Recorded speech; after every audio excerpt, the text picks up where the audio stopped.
Seigneur, nous bénissons ton nom pour ces instants. Conduis toutes choses dans le nom de Jésus. Amen. Tu peux te rasseoir dans la présence du Seigneur. Alléluia. Et je bénis le Seigneur pour sa grâce. La grâce qu'il me fait d'être là vraiment pour partager sa parole. Amen. Et ce matin, je voudrais vraiment partager sur un thème que je suis en train d'aborder avec l'église. Amen. Voilà, je voulais aussi bénir le Seigneur pour la vie de frères et sœurs de l'église, de l'Assemblée Grâce Excellente qui sont là. Est-ce que vous pouvez vous tenir debout, qui sont venus m'accompagner? Waouh! Que Dieu vous bénisse. Amen. Voilà. Donc, c'est des responsables, des frères vraiment de l'Assemblée Grâce Excellente qui sont venus m'accompagner. Je bénis Dieu pour leur vie. Amen. Voilà. Et donc, c'est vraiment un thème que je suis en train d'aborder avec l'église depuis quelques semaines maintenant. Amen. Et ce thème, c'est le but ultime de l'église. Dis à un voisin, le but ultime de l'église. Le but ultime de l'église. Et on va prendre nos Bibles dans le livre de Matthieu. Voilà, Matthieu chapitre 28.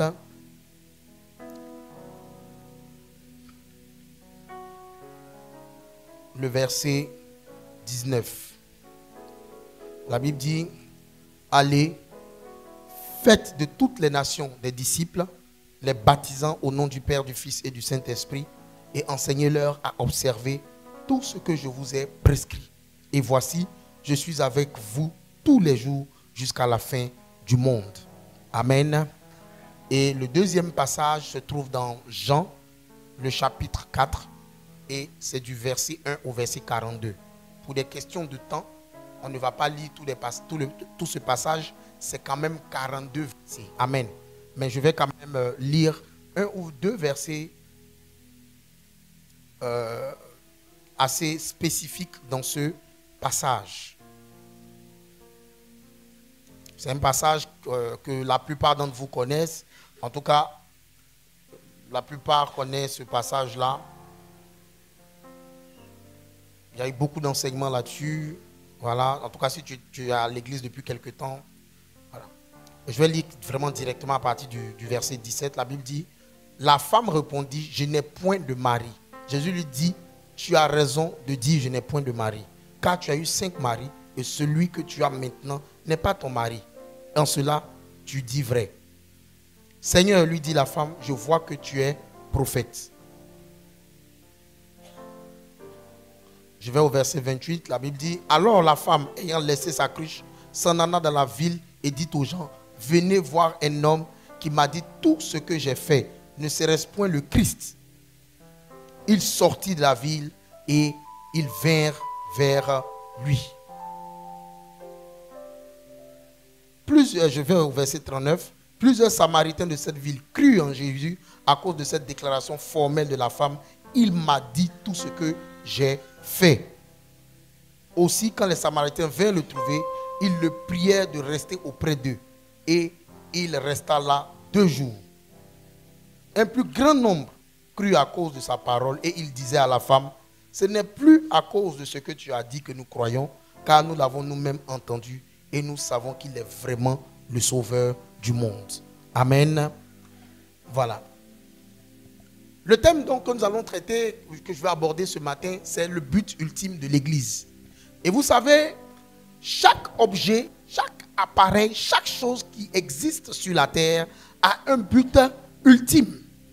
Le but ultime, c'est la raison fondamentale, c'est la raison de base pour laquelle une chose existe. Amen. Un ventilateur, c'est quoi le but fondamental d'un ventilateur? C'est de souffler de l'air, n'est-ce pas? Mais aujourd'hui, il y a des ventilateurs sur lesquels il y a des prises USB, n'est-ce pas? Il y a des ventilateurs qui permettent même d'avoir de la lumière. Amen. Mais si vous avez un ventilateur qui permet de faire recharge facile, c'est-à-dire tu mets ton téléphone, en 5 minutes c'est chargé. La lumière là même là, on dirait une lumière de boîte de nuit, c'est-à-dire ça éclaire même et puis il y a des jeux dedans. Mais le ventilateur là, ça n'allume pas, c'est-à-dire que ça ne tourne pas, ça ne donne pas du vent. Est-ce que vous avez appelé ça un ventilateur? On va devoir peut-être trouver un autre nom pour ça. On va devoir trouver un autre nom pour ça. Mais même si ça a la forme d'un ventilateur, même si ça a des fonctionnalités supérieures, mais que ça ne fait pas fondamentalement le fait de souffler, on va dire non, ça là, ce n'est pas un ventilateur. C'est la même chose pour les téléphones. Là, le but fondamental, le but ultime d'un téléphone, c'est de faire quoi? C'est d'appeler, c'est d'émettre et de recevoir des appels. Maintenant, si tu as un téléphone, ça fait Google, ça fait Chat GPT, ça fait quoi? LinkedIn, Snapchat, Instagram, tout ce que vous voulez, Facebook, TikTok, on peut même se filmer dedans. Et puis les photos là sortent bien. Mais le téléphone là, on ne peut pas recevoir appel. On ne peut pas aussi émettre des appels. Est-ce qu'on peut appeler ça un téléphone? Voilà, on peut dire c'est une radio, ou bien c'est un iPad, ou bien c'est... Voilà, on va chercher un autre nom pour ça. Mais on va dire là, c'est pas un téléphone. Ça peut même coûter 1 million. Mais si on ne peut pas émettre et recevoir des appels avec, frère, un Jomolo, tout le monde connaît Jomolo, non? Voilà. Même un Jomolo est mieux. Un Beskla. On a beaucoup de noms pour ce genre de téléphone. Voilà. Même un Beskla. Pourquoi? Parce que le Beskla, au moins, je peux émettre un appel et puis je peux recevoir un appel. Amen. C'est la même chose que l'hôpital. Quel est le but fondamental de l'hôpital? C'est de soigner les gens. Quand tu vas à l'hôpital, tu t'attends à ce que quelqu'un te regarde. Ils te disent que voici le mal que tu as et puis te prescrivent des médicaments pour te soigner. N'est-ce pas? Amen. Sois avec moi ce matin. Amen. Mais imagine-toi qu'un matin tu te lèves, tu vas dans un coin, on dit hôpital. Dès que tu rentres dans l'hôpital, on te sert un peu de jus d'orange. On te donne un peu de jus. On dit monsieur, bienvenue. Dès que tu rentres.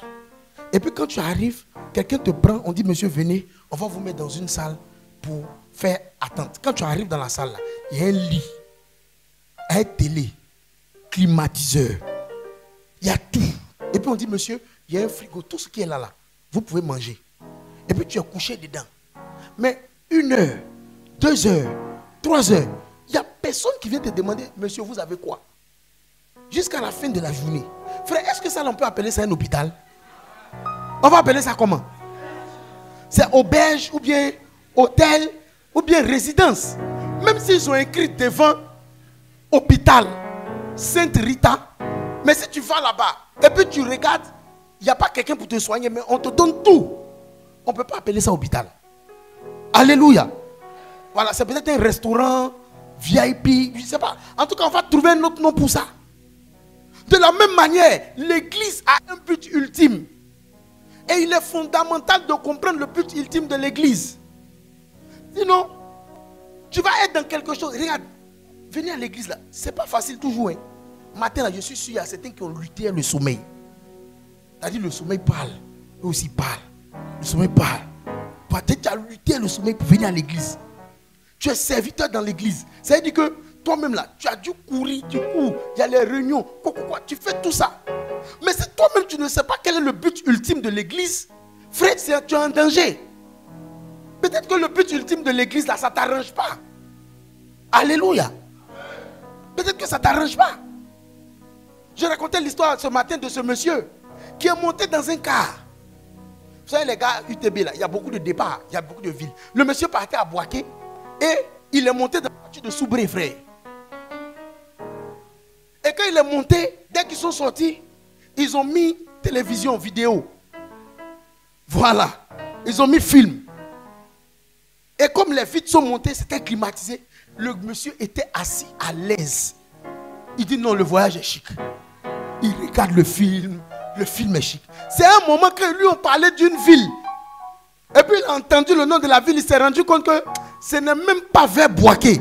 Qu'il a dit, le car là va où? Ça va où? On dit, mais le car là va à Soubré. Il dit, mais moi je ne vais pas à Soubré, pourquoi je suis dedans? On dit, mais c'est toi-même qui es monté ou bien? Vous voyez, vous allez être comme ça si vous ne connaissez pas le but ultime de l'église. Vous allez être dans quelque chose, vous allez courir dedans, et puis la fin de la journée, vous allez dire non. C'est pas ce que moi je voulais. Donc il est important que chacun de nous sache le but ultime de l'église. Amen. Et Dieu n'a pas caché le but ultime de l'église. Le passage que nous avons lu dans Matthieu chapitre 28. Jésus-Christ a fini sa mission sur terre. Il est mort à la croix, il est ressuscité. Il a vu ses disciples, il était sur le point de partir. Il les a réunis et puis il leur a parlé. Vous savez, dans la vie, il y a des paroles particulières dans la vie de quelqu'un. Au moment où quelqu'un doit mourir, ce qu'il dit, c'est très important. C'est ce qu'on appelle ses dernières volontés. Et ça, tout le monde vraiment veille à respecter ça. Parce qu'on dit les dernières volontés de quelqu'un, c'est des choses qui lui tiennent vraiment à cœur. Alléluia. Donc, Jésus est sur le point de retourner vers le Père. Il réunit ses disciples avec qui il est resté pendant 3 ans. Il a vécu avec, et puis il leur dit, allez, faites de toutes les nations des disciples. C'est cette parole-là que les disciples ont entendue. Et puis par la suite, ils ont créé l'église. Ça veut dire que le but ultime de l'église, c'est de faire de toutes les nations des disciples. Le but ultime de l'église n'est pas de venir régler ton problème de mariage. Le but ultime de l'église n'est pas de régler ton problème d'argent. Le but ultime de l'église n'est pas de régler ton problème de visa. Alléluia. Le but ultime de l'église, ce n'est pas ça, frère. Le but ultime de l'église, là, ce n'est pas que tu sois à l'aise. Est-ce qu'on se comprend ce matin? En fait, je préfère te dire pour ne pas que demain tu dises on m'a blagué. Vous voyez un peu, non? On dit, ah non, ceux-là ils m'ont blagué. Non, hein, on ne t'a pas blagué. C'est pourquoi il t'a dit, Dieu en train de te parler le matin. Il dit, l'église là, c'est pourquoi il a créé l'église. C'est pour faire de toutes les nations des disciples. C'est ça le business de Dieu. C'est ça l'église là. C'est ça. Donc, vous savez, comme je disais, si le but ultime de l'église est de faire de toutes les nations des disciples, quand une église soi-disant ne fait pas des disciples, c'est-à-dire au ciel là-bas là, toi tu dis c'est église sur la terre ici, hein. Mais au ciel là-bas là, on dit c'est pas église. Il y a des gens qui vont arriver au ciel. Ils vont dire, ah moi j'allais dans telle église. Les anges vont sortir la liste. On dit il n'y avait pas église là-bas. Hein. Ils vont dire non, oui. Ils vont dire, il n'y avait pas église là-bas. Hein. Toi, qui t'a dit qu'il y avait église là-bas? Ils vont dire non. Nous-mêmes on faisait culte. On dit oui. Il y avait culte. Mais le coin là, c'était association chrétienne. Ce n'était pas église. Oui. Ils vont dire c'est pas église. Il y a beaucoup de choses sur la terre ici que nous on appelle église. C'est pas église. Hein. C'est association, ONG, organisation caritative, syndicat. Sinon, et puis tu vois, ça fait pitié. Tu arrives au ciel, non? Et puis tu dis, ah moi j'étais dans telle église. Oui, tu étais dans quoi? Église. Et puis on dit, non, monsieur, vous étiez dans une association caritative. Ça sera bizarre, frère. Dis à un voisin, ça sera bizarre. Ça sera bizarre. Ce qui intéresse Dieu sur la terre actuellement, c'est de gagner les âmes, faire de toutes les nations des disciples. C'est ça le but de l'église. C'est ça le but de l'église. Et pour que l'église soit église là, il faudrait que nous on soit alignés à la vision de Dieu. Quand Dieu regarde la terre actuellement là, Dieu voit 2 catégories de personnes. Dieu n'en voit pas 20. Quand Dieu s'arrête comme ça et puis il regarde, c'est qu'il voit. Il voit des gens qui sont sauvés et puis ceux qui ne sont pas sauvés. Il voit ceux qui s'en vont mourir. Ils s'en vont pour la mort éternelle. Et puis ceux qui ont la vie éternelle. Regarde, frère, je t'assure, c'est comme ça que Dieu voit le monde. C'est comme ça que Dieu voit le monde. Et le problème, c'est qu'il y a beaucoup de chrétiens qui ne voient pas le monde comme ça. Beaucoup de chrétiens ne voient pas le monde comme ça. Quand Dieu s'arrête là, quand il regarde l'église ici là, il voit deux catégories de personnes. Il voit ceux qui sont sauvés et puis ceux qui ne sont pas sauvés. Quand il regarde ton quartier, il voit ceux qui sont sauvés et puis ceux qui ne sont pas sauvés. Et après, est-ce que tu sais que il y a des célibataires qui seront en enfer? Oui, oui. Mais il y a des mariés aussi qui seront en enfer. Autant, il y a des célibataires qui seront au paradis.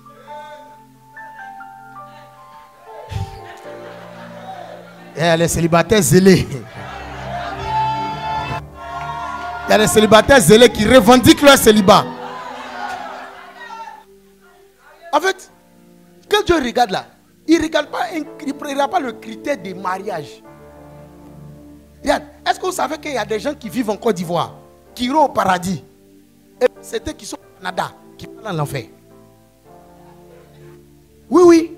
En fait, ta position géographique ne va pas déterminer où tu vas passer le reste de ta vie. Regardez, c'est pourquoi Jésus s'est arrêté. Il dit, si ton œil est pour toi une occasion de chute, il faut enlever ton œil et puis tu vas rentrer au paradis. Pourquoi? Parce que pour Dieu, non, il n'y a pas 20 catégories de personnes sur la terre ici. Il y a ceux qui sont sauvés, qui vont aller au paradis. Et puis il y a ceux qui ne sont pas sauvés, qui vont aller en enfer. Et il y a un business dans lequel Dieu est actuellement sur la terre ici. C'est le business de prendre ceux qui sont en train de partir en enfer là, pour les ramener dans son royaume. C'est le seul vrai business dans lequel Dieu est actuellement sur la terre ici. C'est le seul vrai business dans lequel Dieu est sur la terre. Dieu n'est pas dans le business de donner visa. Dieu n'est pas dans le business de donner mariage. En fait, je veux te dire ça pour te délivrer. Parce qu'il y en a qui ont l'impression que l'affaire d'église là, c'est une affaire de non. Je suis venu, on m'a donné visa. Frère, il y a des gens qui vont avoir visa et vont aller en enfer. Le business principal dans lequel Dieu est sur la terre ici là, c'est le business de sauver les gens. Et c'est ça qui doit être le business de l'église. C'est ça qui doit intéresser l'église. Sinon, quelque chose on dit ça doit faire des disciples. Si ça ne fait pas des disciples, attends, ça sert à quoi? Ça sert à quoi? Ça devient comme le plat de Bimpe sur la pluie.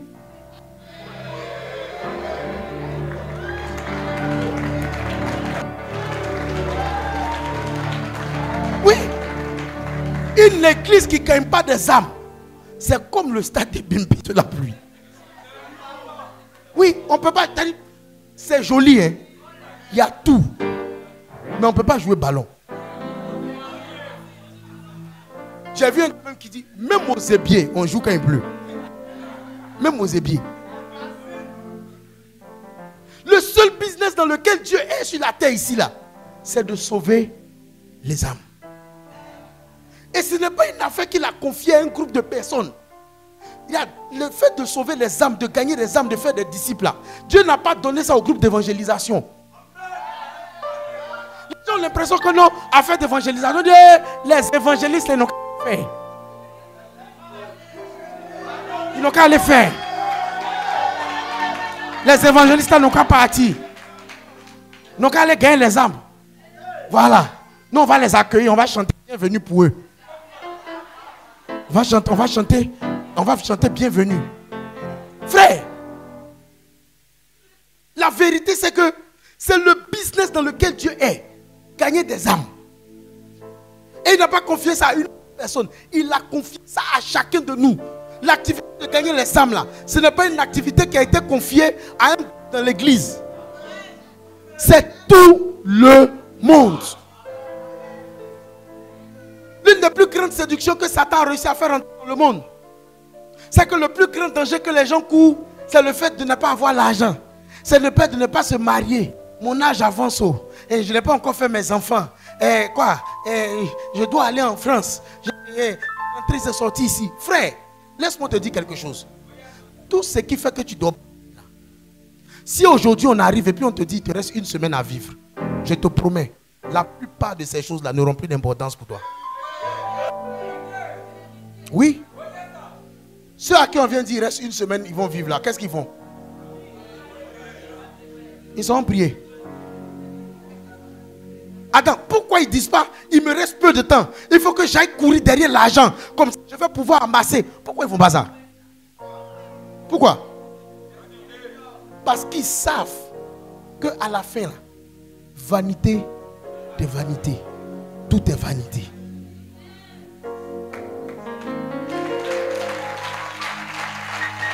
Satan fait croire à chacun que ce qui est important là, c'est mon argent, c'est mon travail, c'est ceci. Mais le jour où on vient, on te dit, mon ami, il te reste une semaine. Hein. Tu vas voir que, affaire de mariage, tu vas dire, ça fait quoi même?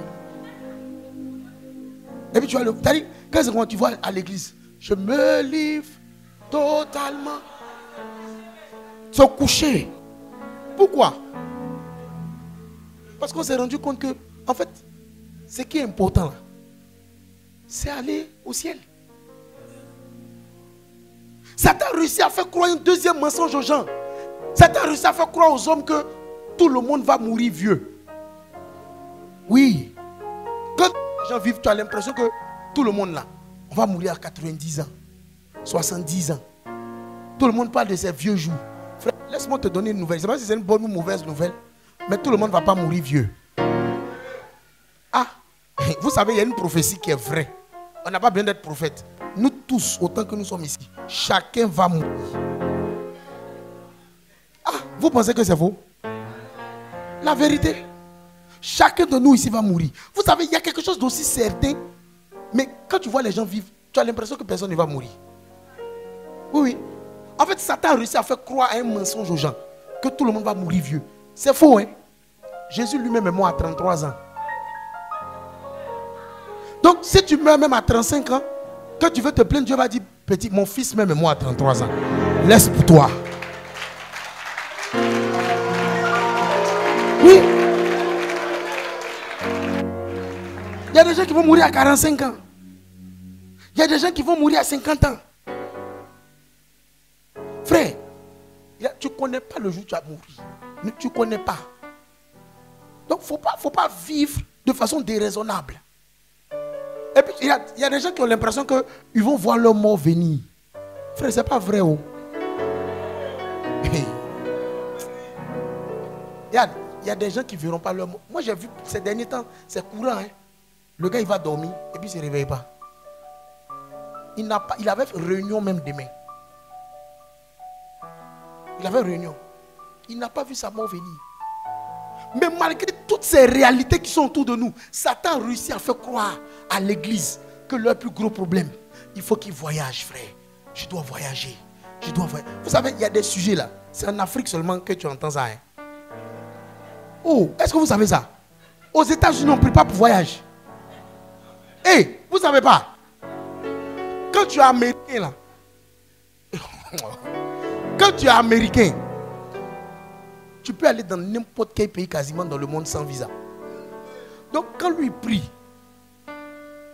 il y a un sujet de prière qu'on appelle je veux voyager là. C'est pas dedans. Donc, il y a des sujets, c'est ici seulement on prie pour ça. Hein. Seigneur, mon visa, mon visa. Tu prends un Américain, tu l'envoies dans nos églises ici. Et puis tu entends, s'il entend nos sujets de prière, il va dire, mais pasteur, que passe-t-il? Qu'est-ce qu'il y a ici avec les visas?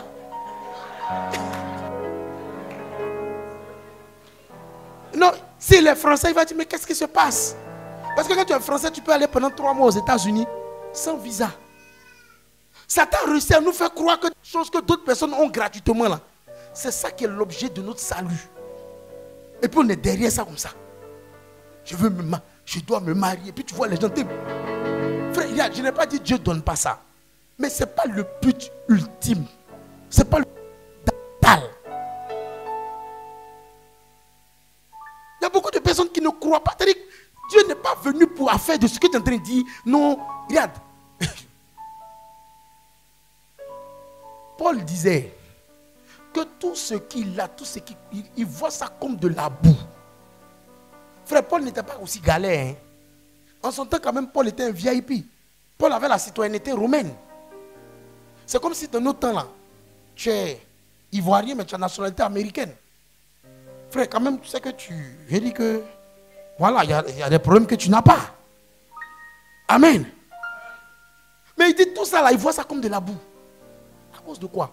À cause de l'excellence de la connaissance de Christ. Et on est en train de parler de non, les gens vont mourir. Et puis, on ne se rend pas compte.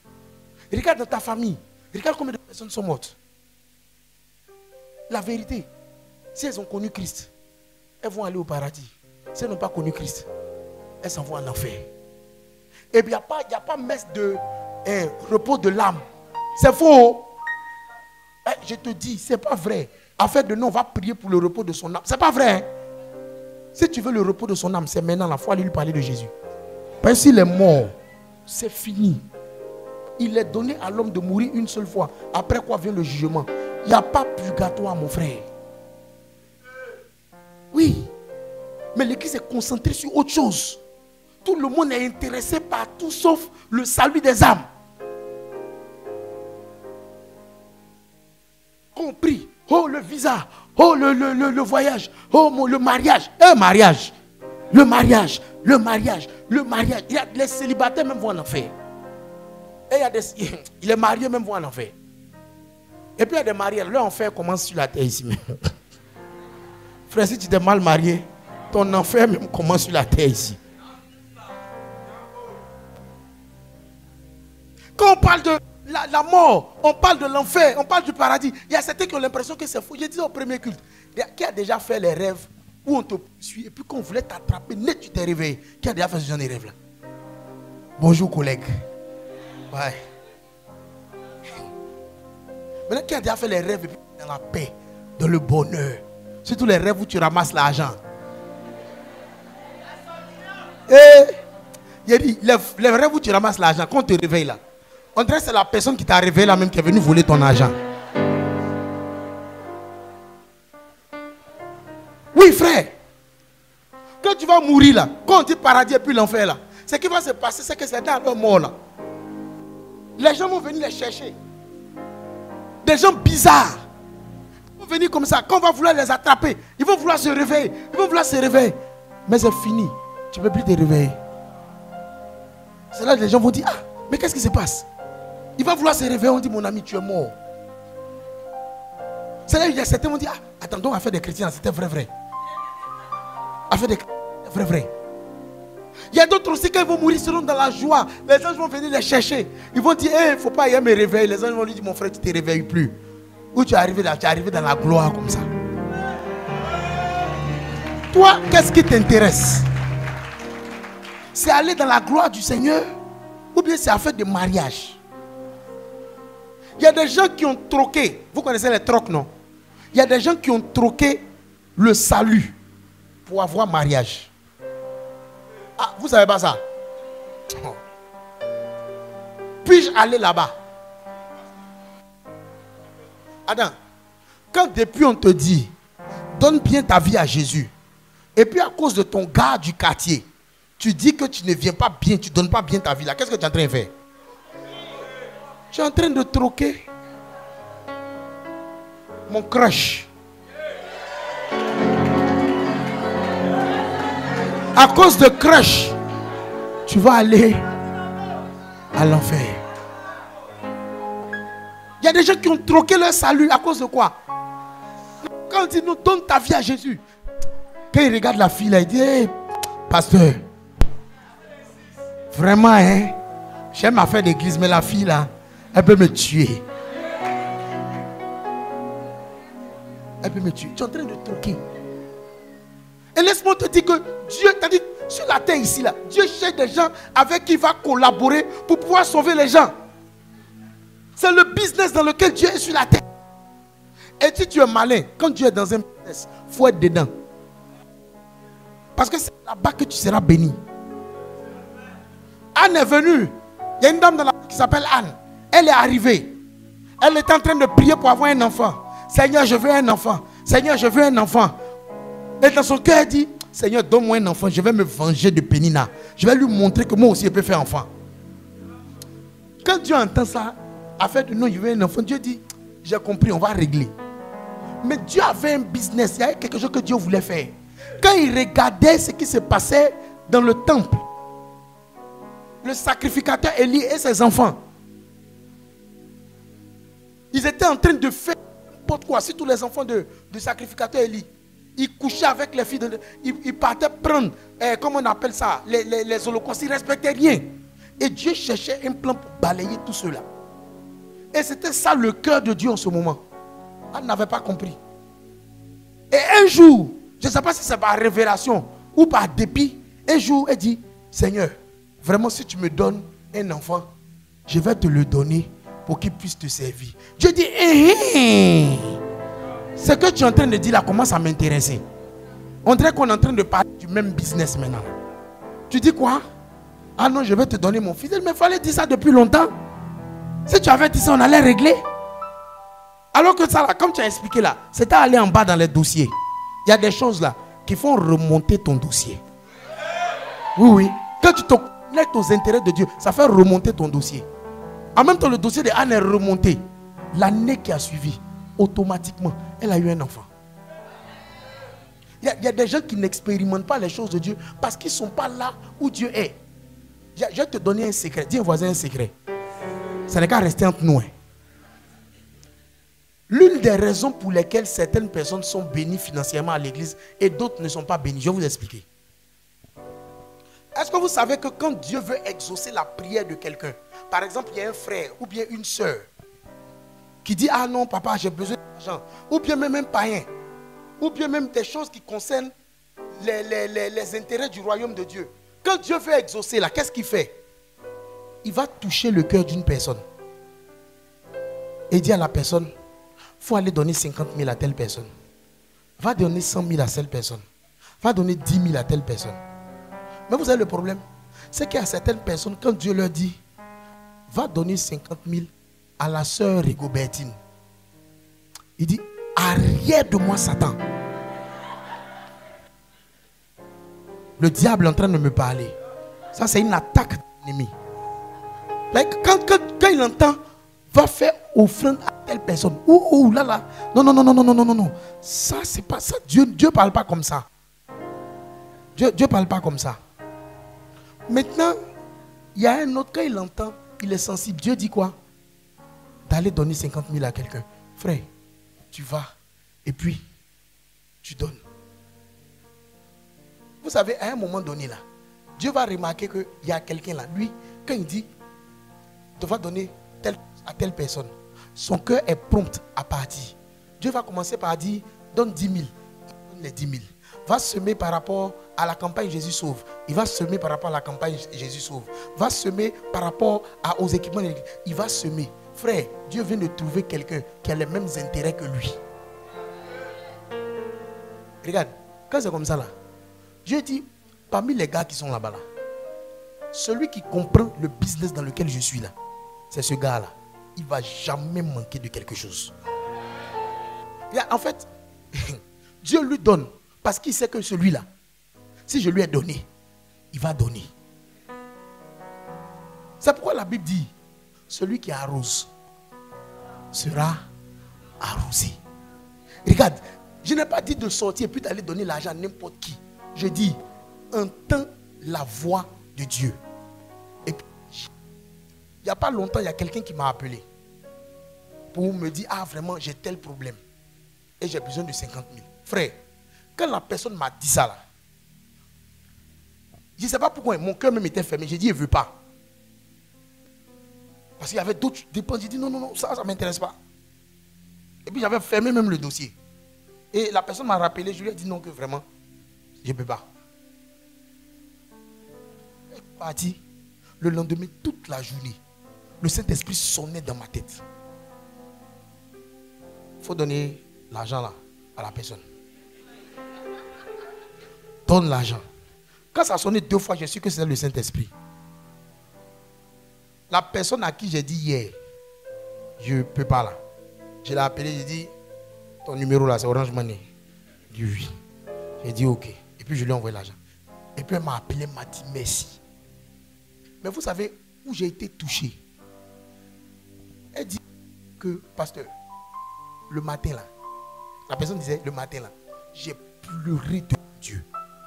Vous dites Seigneur, je n'ai aucune autre solution. Trouve-moi une solution. Et c'est le même matin là que le Saint-Esprit a commencé à sonner dans ma tête.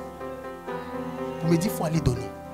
En fait, quand ça s'est passé là, j'ai dit, ah, attends. En fait, Dieu venait passer par moi pour exaucer la personne. Donc quand je vois ça comme ça là, je sais que Dieu va donner pour moi.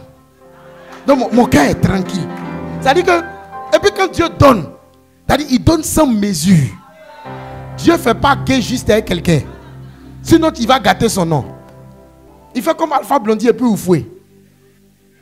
Voilà. Tu donnes 1 million, le vieux donne 10 millions. Alléluia. Frère, c'est un secret de bénédiction. Regarde, là où Dieu est, ce que Dieu est en train de faire là, c'est là-bas que se trouve ta bénédiction.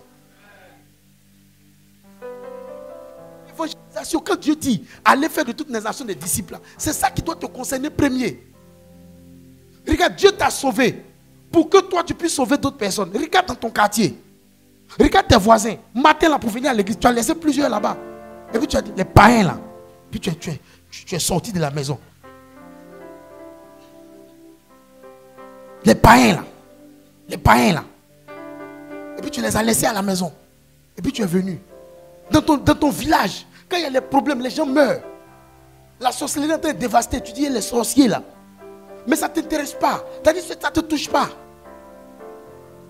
Tes voisins, toi-même ton propre voisin, il est en train d'aller à l'enfer. Ça ne te dit rien. Si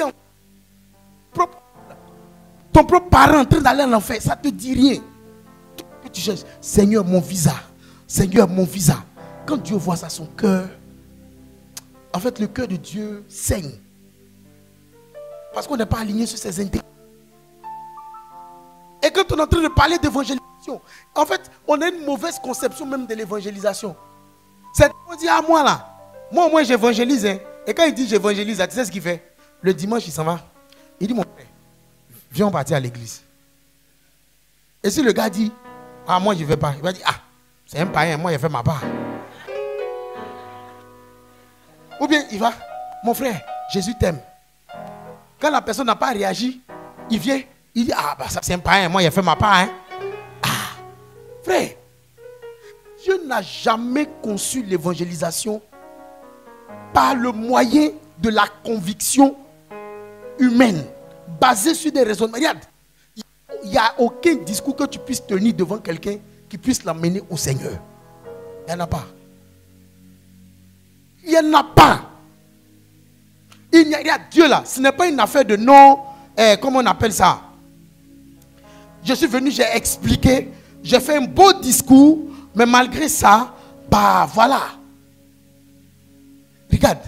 Laisse-moi te dire que de tout temps, l'évangélisation a été basée sur le prophétique.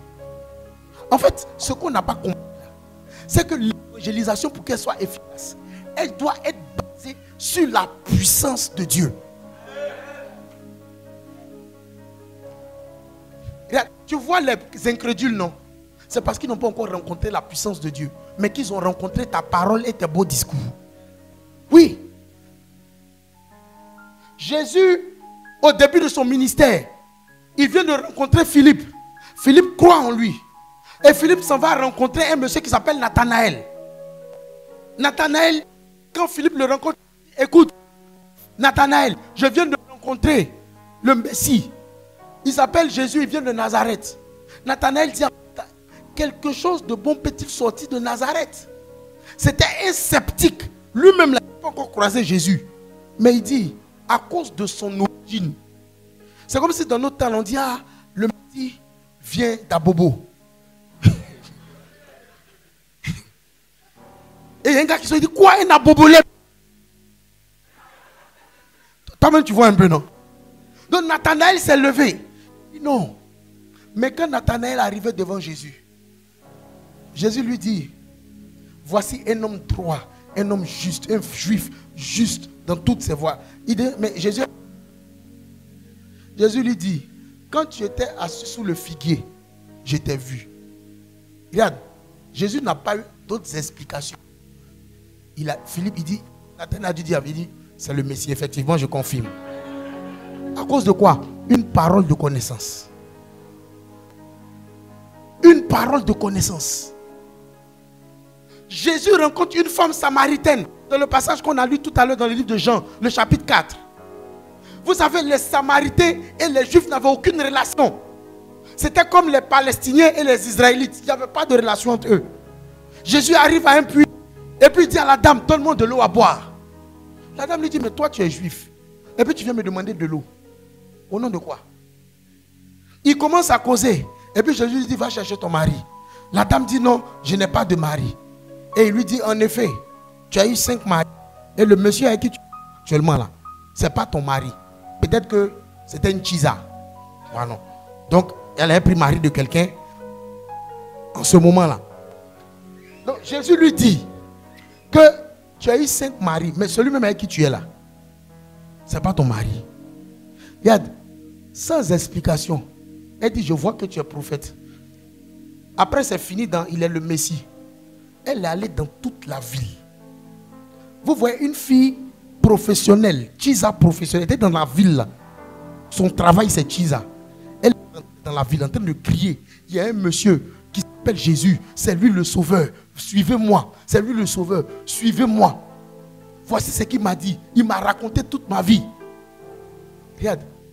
À cause d'une simple parole de connaissance, toute une ville a été sauvée. Frère, là, regarde.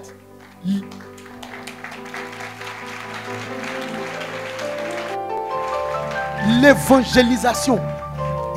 Paul pouvait dire, il dit, mais ma prédication ne reposait pas sur des discours persuasifs de la sagesse humaine, mais sur une démonstration de puissance.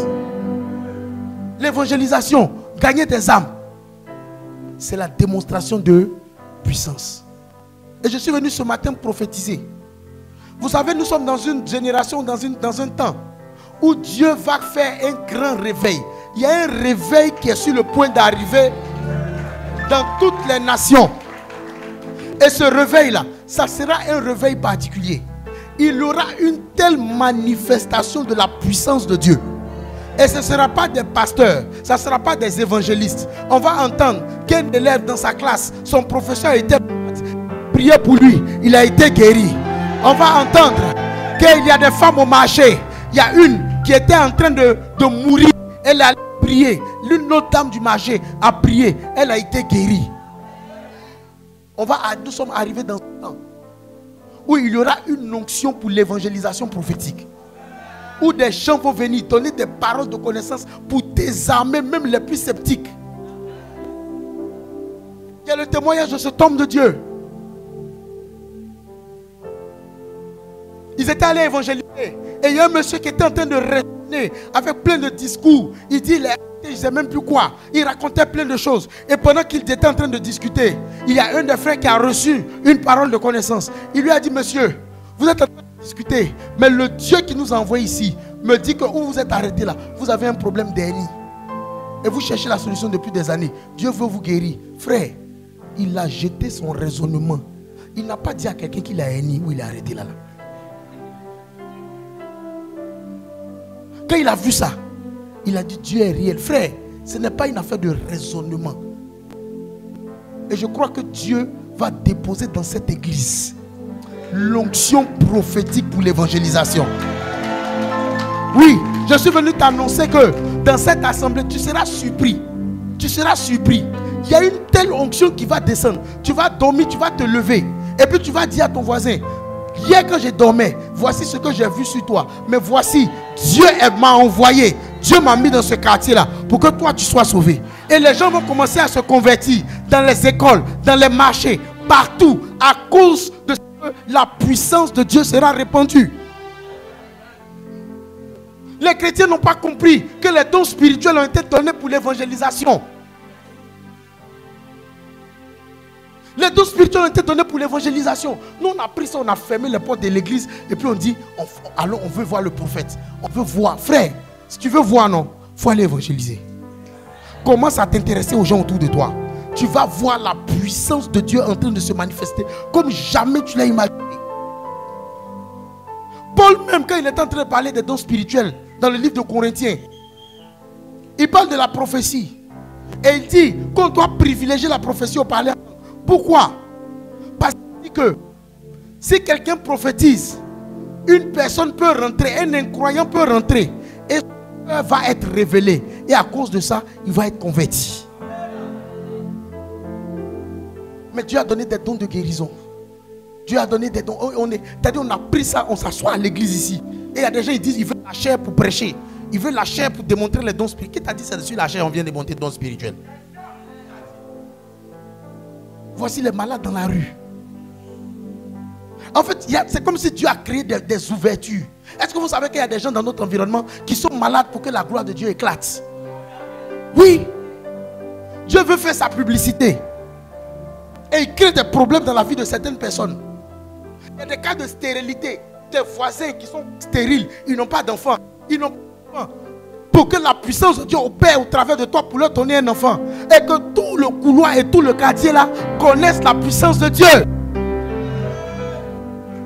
Je suis venu prophétiser ce matin. Il y aura une effusion de l'onction prophétique pour l'évangélisation. Il y a certaines personnes, ça va arriver au point où certaines personnes, tu vas te lever, tu es là comme ça, tu vas avoir des visions. Tu vas voir un quartier. Tu vas voir une personne. Tu vas te déplacer, tu vas arriver là-bas. Et puis tu vas voir la personne. Oui. C'est des choses que Dieu a commencé. Il y a un mouvement de réveil incroyable que Dieu est en train de mettre sur pied. Et Dieu est en train de répandre. Dieu a décidé de répandre cette onction dans cette église. Les gens seront étonnés. Ce qu'on va dire, ce qu'on appelle, lui là même, on ne lui fait pas confiance. Lui là même, il est bizarre. C'est celui-là même que Dieu va utiliser de façon incroyable, de façon exponentielle. Oui, parce que Dieu cherche les gens qui sont dans le business de gagner des âmes. Le Seigneur est dans le business de gagner des âmes. Nous, on a la puissance, on a le pouvoir, mais tout ce qui nous intéresse. On a le salut, on a tout, mais tout ce qui nous intéresse, ce n'est pas le salut des âmes. C'est comment profiter de notre position. On est sauvé. Le Seigneur dit, tu ne seras jamais à la queue, mais toujours à la tête. Et c'est la tête là, nous, on est en train de chercher. Mais pendant que les âmes sont en train de mourir. Et je vais finir par ceci. Il y a un homme de Dieu qui rendait un témoignage. Il disait que très engagé dans l'évangélisation prophétique. Vraiment, Dieu l'utilisait et il priait le Seigneur pour voyager en business class. Il partait dans une mission, priait pour voyager en business class. Frère, business class là, il y a des gens qui disent comment des gens peuvent payer dans le même avion là, d'autres payent 400 000 et puis l'autre paye 1,5 million. Pourtant, c'est le même avion là. Je disais, moi dans ma vie, j'ai appris quelque chose. Hein. Si quelqu'un parle de quelque chose, je lui demande, est-ce que tu as déjà essayé? Si tu me dis non, je dis pardon. Il faut aller essayer. Si tu finis, tu viens, on va parler. Le frère voulait voyager. Frère, quand tu voyages en business, souvent, l'avion a beaucoup de gens. Donc, vous pouvez faire rang pour rentrer dans l'avion. Quand eux, ils arrivent, là, ils ne font pas rang. Hein. En même temps. Et quand on doit sortir, eux, ils sortent premiers. Dans l'avion, là, il y a d'autres, on sert dans plastique, caoutchouc, là. Les petits trucs jetables, là. Voilà, mais en business, on sert les gens dans les trucs en porcelaine. Frère, en classe éco, il y a les heures pour manger. Voilà, on dit il y a 2 repas. Si tu as raté, ou bien tu dis tu ne veux pas. Voilà, et puis le menu là. Voilà, c'est ça, on dit voici ça. Tu ne veux pas, mon ami, il faut laisser. Ce n'est pas forcé. En business, c'est vrai qu'il y a le menu. Mais à n'importe quel moment, les gens peuvent demander. Voilà. Le menu là-bas est varié, il y a beaucoup de choses. Et donc l'homme de Dieu a dit, il veut voyager en business. Il a payé jusqu'à... Et puis un jour, il y a une porte qui s'est ouverte. Enfin, il a eu son billet en business. Et vous savez, quand les gens voyagent en business là, dans la classe business, il y a un genre. Hein? Les gens ont un genre. Voilà. Ils ont un genre. Tu vois, les gars, quand ils viennent, tu vois, ils se saluent un peu. bonjour, et puis voilà, chacun, genre, un peu chacun dans son chacun façon là. Voilà, donc là-bas, donc quand l'homme de Dieu est arrivé dans la business class, il voulait se donner aussi un genre. Parce que aussi tu arrives dans business class des gens, et puis tu salues tout le monde. Ayo, ayo, ayo, gars. Tu vois, les gens ont dit, mais le gars là, mais qui l'a envoyé ici? Donc, l'homme de Dieu arrive, il se donne un genre. Il vient, il s'assoit. Il salue son frère. Et il dit tout le vol, il a mangé. Il était couché, tranquille, heureux. Et il dit quand le vol a atterri, tout heureux, son voisin s'est levé. Et il dit quand il a vu le visage de son voisin, le Saint-Esprit lui a dit, c'est à cause de ce monsieur que je t'ai fait voyager en business. Et il dit, il a eu tellement mal. Parce que là, l'avion venait d'atterrir. Il ne pouvait pas parler avec le monsieur. Et Dieu lui a dit, tu vois, ce monsieur, voici les problèmes qu'il rencontre. Je voulais que tu sois là, que tu voyages avec lui, que tu lui partages mon amour. Mais dans tout le vol, là, tu es en train de manger. Tu es en train de vivre. Vous savez, aujourd'hui, on rit. Mais c'est la vie de beaucoup d'entre nous. C'est la vie. C'est-à-dire, il y a une maladie qui est en train de tuer le monde. Toi, tu as l'antidote. Comme ça, le problème ne te concerne plus. Tu cherches autre chose. Mon avion, ma chaussure, mon travail, mon avion, mon ceci. Et les âmes sont en train de se perdre. Les gens sont en train d'aller à l'enfer. Mais ce matin, est-ce que Dieu peut trouver quelqu'un qui veut faire business avec lui, qui veut s'engager dans le salut des âmes? On va ensemble se tenir debout et on va prier. Esprit de Dieu. Hindalaba santele hushayanta bredi mautu sita. Kandaradi adabraile kinta maya shetaba. Kindarada brede boshada.